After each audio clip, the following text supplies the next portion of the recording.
Kerry Clarke here with Ckua, and I'm here with Martin Harley, Daniel Kimbro, and Sam Lewis. They go by Harley Kimbro and Lewis. Just Harley Kimbro Lewis. I've been trying to delete the and Oh, sorry. my entire life. Harley Kimbro Lewis. That's right. See? Okay. Harley Kimbro Lewis. No I've punctuation. already messed this up. I'm You sorry. did mess this up. It's like Cormac McCarthy, no punctuation. Exactly. Okay. So together, separately, you guys all have careers. You want to talk a little bit about each of them, and we'll talk about. That's a little optimistic, calling them careers. Yeah, Daniel Kimbro will go last. My name is If he goes at all. Martin. Why don't you start us off? Well, juggling didn't work out too well for me, so I thought I'd start playing the Weisenborn. No, yes, we all play music in different ways. We have all toured as solo entities. I have toured with Daniel. I've toured with Sam. Sam has toured with Daniel. And, yeah, it's like an international musical love triangle that's been waiting to happen for a little while. And finally, after 6 years of talking about it in various bars and sat in various fields, we got around to making a record in 2019. We started it in 2020. Started in 2020, maybe late 2019, and then we finally got it out post-pandemic.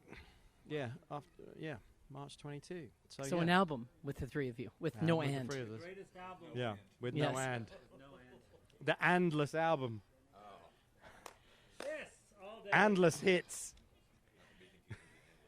Not to be confused Yes. with the Andleys. So yeah, I mean, yeah, we have careers as solo artists, and but yeah. And we're all. This is a transatlantic operation. Martin Harley's obviously not from Boston. Is that, you know that from the accent? Yes. Mhm. Yeah, and I know that he lives in England. And Daniel is from East Tennessee, Knoxville. I'm from Nashville, and so super special project, and that's what we're out doing right now is touring our debut album, which is our best album. Exactly. Okay, and so does this mean you give up your individual careers, or it's a... I wish I could. Yeah, as a matter of fact, I might wish be. Sam would give up his career also. Yeah. No, this is a very special project. This was my re-entry back into music after COVID, was this trio.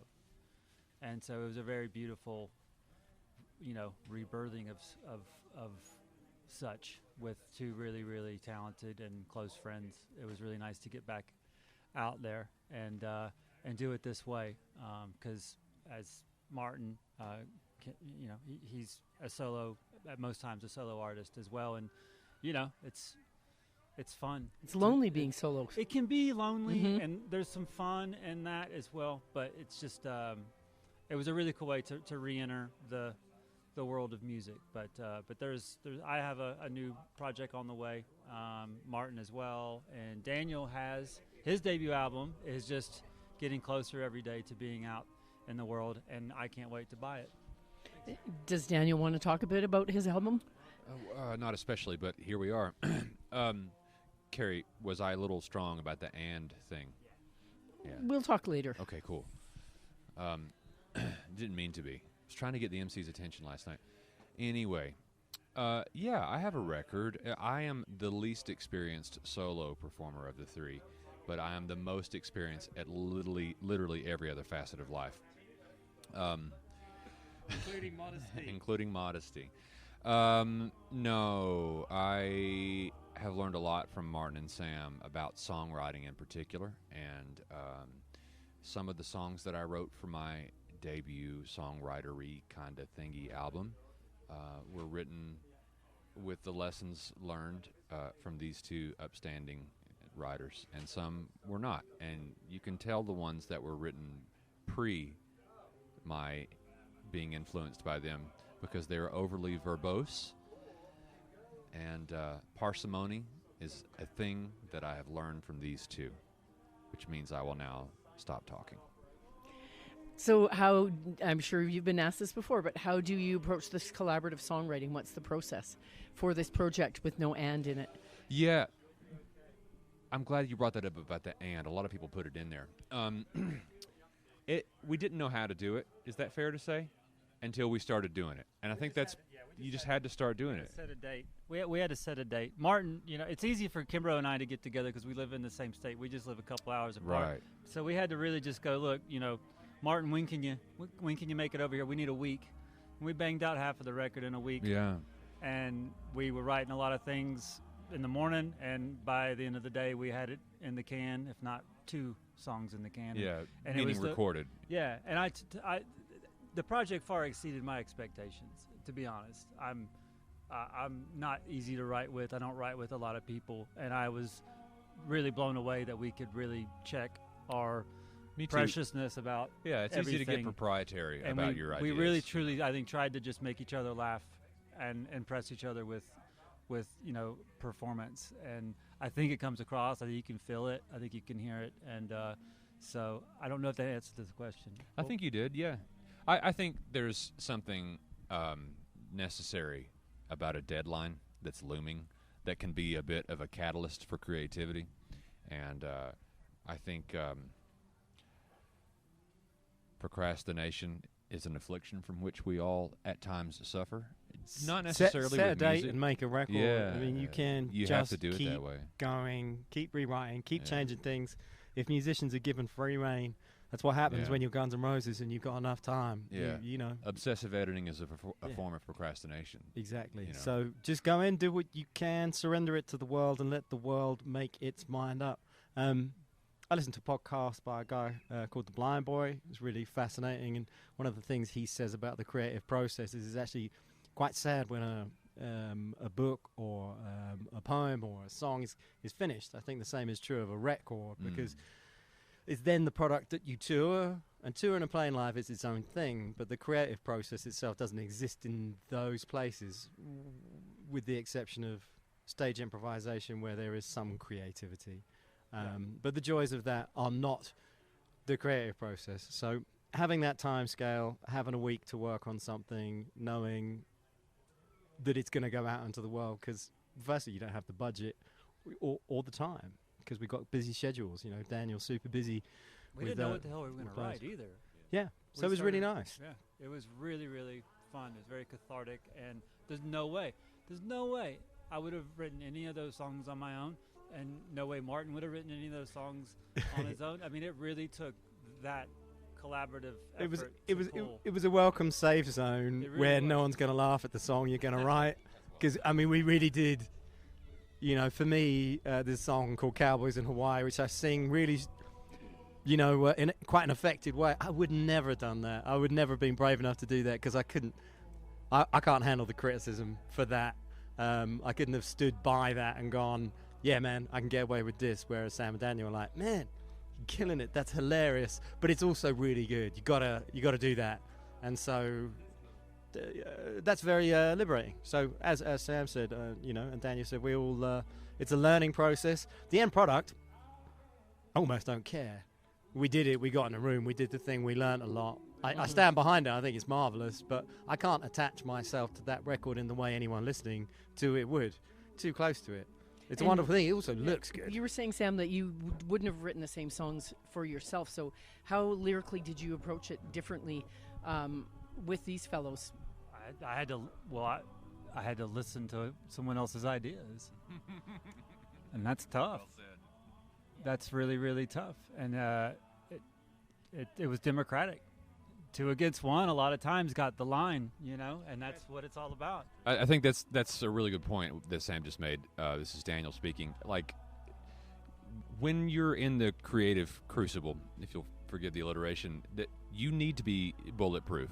You don't let the negative critic guy or gal who sits upon your musician shoulder, artistic shoulder at all hours, you don't let that person come in your house, and so whenever you're set in a room with 2 other people whose job it is to help you render an idea,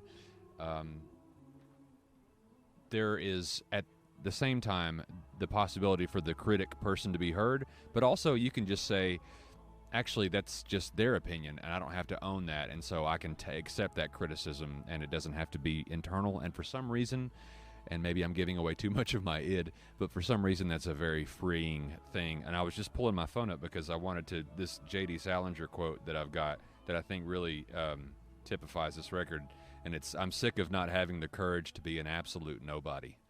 And Wow, the that's songs, very the interesting. songs that I brought to the table, as it were lauded by Sam and Martin, and I thought that these were more writing experiments than anything else that would never see the light of day. And they didn't have to be anything epic or impactful. They could just be songs. They could be fun for the sake of being fun. And there's something really freeing about that. And then it turns out, upon the 9th listen for me to this record, I hear some like pretty meaningful things in it, which, you know, might be because of marijuana, but whatever. What would you say you covered? I mean, I'm sure that there's a lot of lyrical ground you covered. And it's interesting, too, because one of your songs that I love is Neighbors, and it sounds like you've got these neighbors now, and you've played with your neighbors. But what? Oh, yeah. These two are your neighbors, kind of. But what kind of lyrical ground would you say? What would be some of the sort of topics or lyrical through lines that maybe came into the album? Well, I preach a lot in my shows about we live in the in-between. That's life. It's in between the promotion and the leaving the job, and that's where it all is. It's the in between, and I feel a lot of these songs represent the in between, the mundane, the boring, the things that are just left or out of the frame, the average, the random things that somehow it's the last thing you think about before you go to bed, or the first thing you think about when you wake up. That don't, like, it's the sand and the toes, you know, and it's whatever that is maybe bringing out the beauty. Maybe bringing out the beauty in those things. So, would you say the mundane, or it's all beautiful. That's irrelevant. Beauty's already there. You don't have It's just putting a spotlight on the person that delivers your mail that you take for granted. All these little. But this is the whole point, isn't it? We live in a society which says, you know, that's fairly capitalist. It says you've got to move from this point to here. You've got to be awesome. Everyone's got to be awesome, and everyone needs to be congratulated. And there's no losers here. We are this, and we're like, you know, get behind the mule. Like, it's gonna get you. It's gonna get you something. It's gonna get you the car and the house. And I know there's people that don't think like that, but you know, great art, music, and literature is stuff that attaches itself to everybody. It has meaning for everybody because it's exactly the sand and the toes, and it is your neighbours because there's something we all have in common. Like the invented aspirational life that we're all supposed to be leading. It's so ridiculous. And I think, you know, music is a great place to escape all that in the first place. But yeah, I mean, that's where great songs and great poems, like, you know, run their course. It's something that I think we all do well individually, is we state the obvious. And it's the obvious things, the real obvious things, that are never stated. It's because they're not relevant or they're important until they're shown back at you, and you're like, oh my God, I do that all the time. Never thought about vocalizing that. And it's stating the obvious, and that is life. Life is the obvious. Someone should invent peripheral glasses that block out your straight ahead view and just magnify what's on the far left and right. We should see what see what aspirations people come up Hey, with. Google. yeah, Get on that. So just to close off, we haven't talked much about the sound, and I saw that one quote that said that your sound it covers a lot of different decades and styles, and that it's musically like walking into an antique store. Do you don't like that line? I read that. I saw that quote on the pamphlet for Canmore Folk Festival. Where did that come from? Because I love it, and I think it's true. As one reviewer wrote. Did you write that, Daniel? Are you the reviewer? Is that No. what that quote is? No. No, I did not write that. I'm not going to argue that is inaccurate. Pawn shop? I mean, Secondhand store? Pawn, P-A-W-N, not porn shop.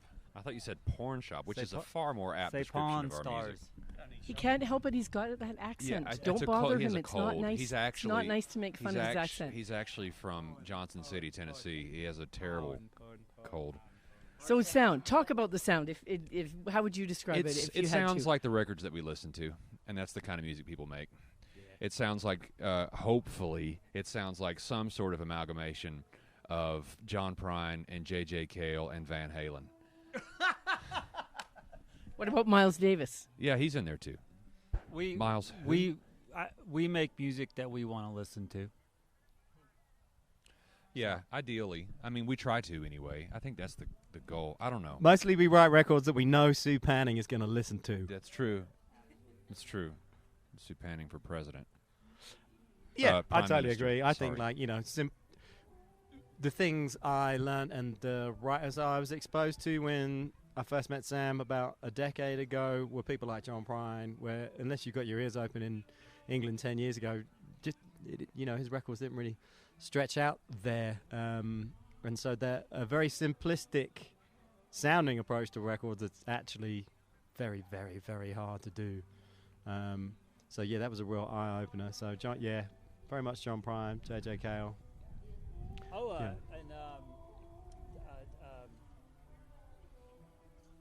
and sorry. Who am I? Dan Reeder. Yeah. Was a huge influence. Dan Reeder. He's not afraid to be ridiculous and brilliant. And brilliant at the same time. He's another Check out person Dan who, Reeder. he, That's homework for everybody. I need it. R-E-E-E-D-E-R, reader. shines a light on the small things. I think it's R-E-A. Yeah, I saw him open for John Prine, actually. Would like to seen that. Give me that microphone. Okay. It's okay. So, obviously, you guys are really enjoying playing together. Not really. We love hanging out though. Yeah, hanging out, making jokes, and I think that's going to result an in entire some. set is the thing. We could do this and not play one song. Oh, Daniel's right. It's R. All right, correction. Daniel Kimbro is right. It's Dan Reeder. It's R-E-E-D-E-R. Sorry, Daniel. I apologize to you. I think at the end of the day, hopefully this would absolve some of my own pretense that I may have espoused. But at the end of the day, you try to make art by trying not to make anything. And so hopefully this record sounds like a little bit of Sam and a little bit of Daniel and a little bit of Martin. And I think that has been achieved, and I don't hate it. So that's incredible. So what was and the it's just because of the Minutemen? inner critic Minutemen album, was it Three-Way Tie for Last? Yeah. You guys could be the referenced. Three-Way Tie for Last. That's awesome. I love the Minutemen. Can we Mike interview Watt. you next? Yeah, we should interview Kerry. I'll talk about the Minutemen ad nauseum, That's cool. as well as Mike other Watt, right? people. Mike Watt, yeah. Yeah, great Yeah. bass player. Cool. But we should also take this opportunity to say how grateful we are to be in this incredible place in the world. And I was just thinking, Sam and I were talking, and it's sort of the ongoing joke, that Canadians apologize too often. We were just talking. Brienne. Yeah, yeah, exactly. But I would just like to say, as an American, no, we're sorry. We accept your apology. you. On behalf of all Canadians, I accept your apology. Thank you. Thanks, you guys, so much for being on CKUA and for making great music. I can't wait to hear the set today. And I'm sure lots of people can't wait to hear the record, and I'm sure it's going to get lots of play on CKUA. I know I'll play it on my show. Well, thank you for taking the time to talk to us.